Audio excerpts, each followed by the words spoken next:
విశ్వేశం మాధవండుండిం దండపాణంచ భైరవం వందే కాశీం గుహాం గంగాం భవానీం మణికర్ణికాం. జై జై శంకర, హర హర శంకర. పరమ పవిత్రమైనటువంటి కాశీ మహాక్షేత్రంలో, కాశీలో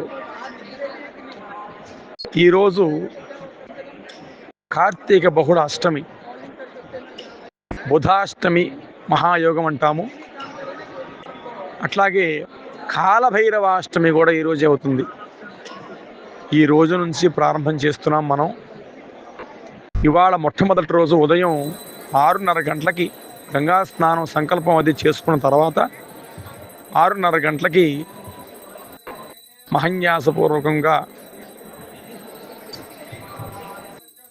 స్వామివారి రుద్రాభిషేకము, అంటే గౌరీ క్షేమేశ్వర స్వామి వారికి మహన్యాసపూర్వకంగా రుద్రాభిషేకము, తరువాత దంపతులందరినీ కూడా చక్కగా భక్తులందరినీ కూడా హోమగుండం దగ్గర కూర్చోబెట్టి షట్పాత్ర ప్రయోగము అంతా కూడా చేసి, అగ్ని సంస్కారం అంటాం, ఆ అగ్ని సంస్కారం అంతా కూడా చేసి మొట్టమొదటిగా అదో పూజ్య గణాధిపా కదా, అందుకని మనం విఘ్నేశ్వర పూజ చేసి తర్వాత లక్ష్మీ గణపతి హోమం, శ్రీరుద్ర హోమం, దుర్గా హోమం, అలాగే కాలభైరవ హోమం, నక్షత్ర హోమం, నవగ్రహ హోమం పూర్తి చేసుకుని మహామంగళ పూర్ణాహుతి పూర్తి చేసుకున్నాము.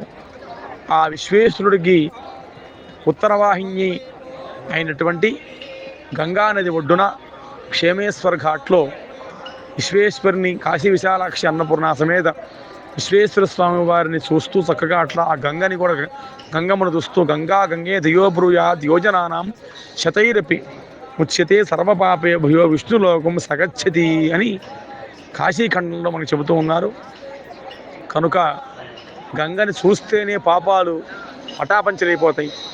అట్లాంటి గంగా ఒడ్డున కాశీ మహాక్షేత్రంలో, కాశీలో మనం ఇవాళ నుంచి మొదలుపెట్టి ఆ 10 రోజుల పాటు 21వ తారీఖు వరకు కూడా ప్రతిరోజు స్వామికి మహన్యాసపూర్వకంగా రుద్రాభిషేకము, ఈ హోమాలన్నీ కూడా జరుగుతాయి. మహామంగళ పూర్ణాహుతి అంతా కూడా జరుగుతుంది.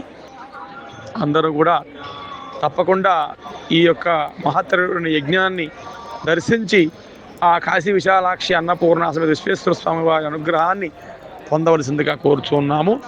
మంగళం మహతు. జై జై శంకర, హర హర శంకర.